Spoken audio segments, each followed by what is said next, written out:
Hey guys, welcome. I am looking so professional right now. If you don't know, if you're new here, hi, my name is Alicia. I am in my last and final year of undergrad at the University of Oregon. So I feel like I've taken my fair share of midterms and tests and quizzes and essays. Yeah. So today I wanted to talk about how to properly and efficiently study for those midterms and tests, and also just how to study for your classes in general and how to pass those classes. Yeah, so I'm just gonna get right into it. So the first thing is that when you are provided with a study guide or some sort of material to study from for your midterm, you definitely should use that study guide in making your own study material. I need to find my own, hold on. I need props. So this is the I just smacked myself in the face. This is the study guide that my social psych professor provided us for our midterm last week. This thing is 9 pages. 9 pages, okay? I've had my fair share of professors that do this, maybe not go to this extent, but they provide you with a study guide organized by chapter, organized by learning objectives, and this is what you need to focus your own study material on. So what I do is I take the study guide and I transfer it to actual paper. Now, first, handwritten notes are the way to go. I do have some classes and some tests where I feel like having a computer version of a study guide is totally fine and totally doable, but for this class in particular, I really wanted to write down all the definitions of the key terms so that I could solidify it in my own brain and remember it. But more often than not, I will vouch for handwritten notes. So just as an example, one of the first learning objectives on this study guide is to define social influence. So what I did was I copied the quizzes that we have each week and the question and the answers. And so for this first question, it said, which of the following is an example of social influence? The key term that I had to define. So I highlighted social influence, I gave the answer what the example was of social influence, and then my why was the definition of social influence. Anyways, I did this for all 5 chapters. Please don't steal my notes. Yeah, that's the biggest first tip that I can give you, is that if your professor gives you a study guide, if they give you some study material, if they say, hey, you should probably check out page 24, you should probably check out page 24, because most professors aren't out to get you and they actually want you to pass the midterm and pass the test and pass their classes, so they're gonna try to help you out, you know?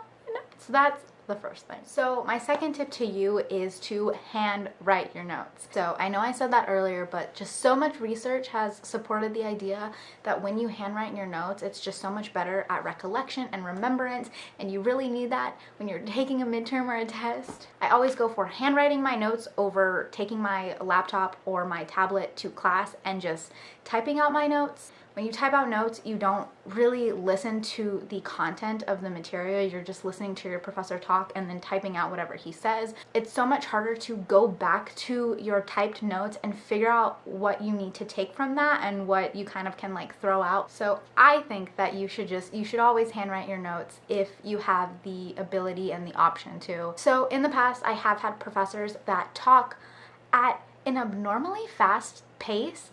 And I've also had professors that don't post their lecture slides online. Okay, why? First off, rude. But those are the classes, those are the very few classes that I've actually brought my laptop and just typed out everything that that professor is saying, because I couldn't go back online and look at the lecture slides. So on some circumstances, I do think like it's fine to take your laptop. Also, if you're not feeling the handwritten notes some days, you just gotta take your laptop. So my third tip to you is to figure out if you are a better independent studier or a better group studier. So definitely in your first couple terms, I highly recommend you study by yourself, and you also study with a big group of people to see what you like, what you don't like, what you benefit from either of those. Don't get me wrong, there have been a few times where I go to those study groups, or I'm in a class with a friend and we decide to meet up and study together, but still my studying together is just like, you do your thing, I'll do my thing, and maybe we'll kind of chat along the way if we have any questions. So it's really just me studying by myself anyways. But yeah, So figure out what works for you. You might even need a little dabble of both. Study by yourself to really get some information down, and then you can study with a big group of people so you guys can both quiz each other, test each other. Yeah.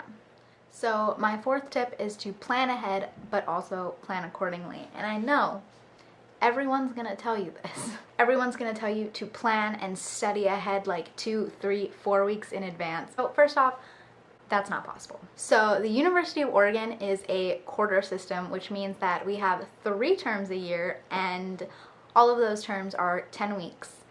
Yeah, I know, it was a shock at first too. So telling someone to study 4 or 5 weeks in advance in a quarter system is not possible, not likely. You haven't even learned any of the material anyways.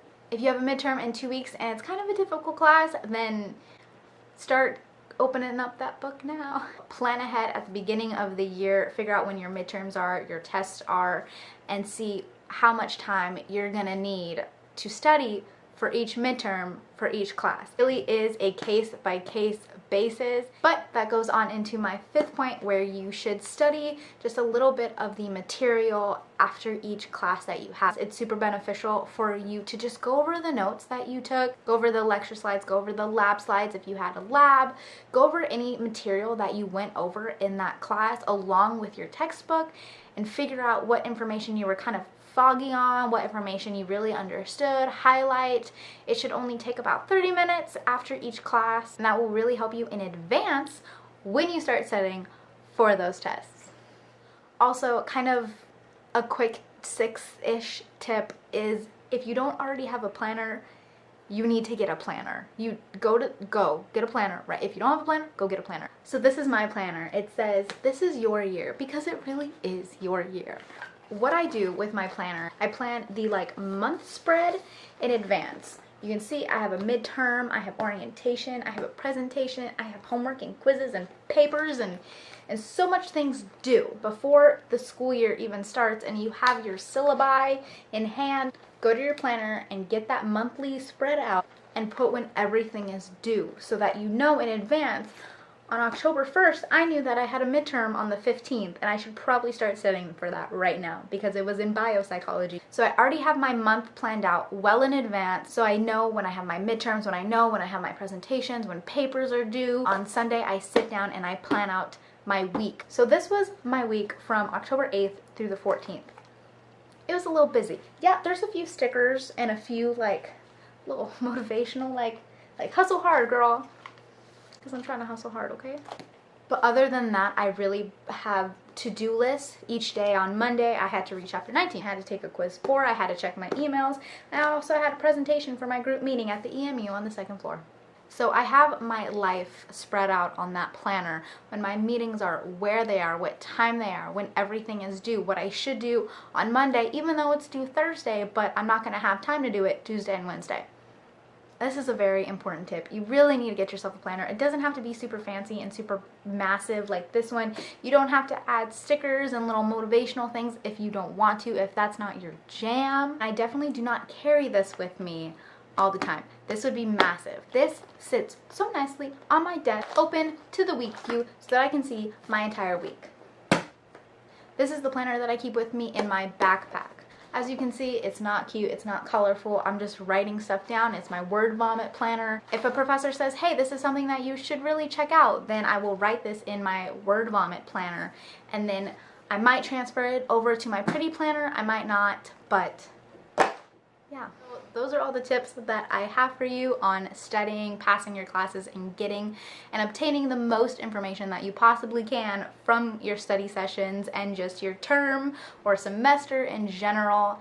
So I hope you guys enjoyed this video, and I will see you next time. Bye!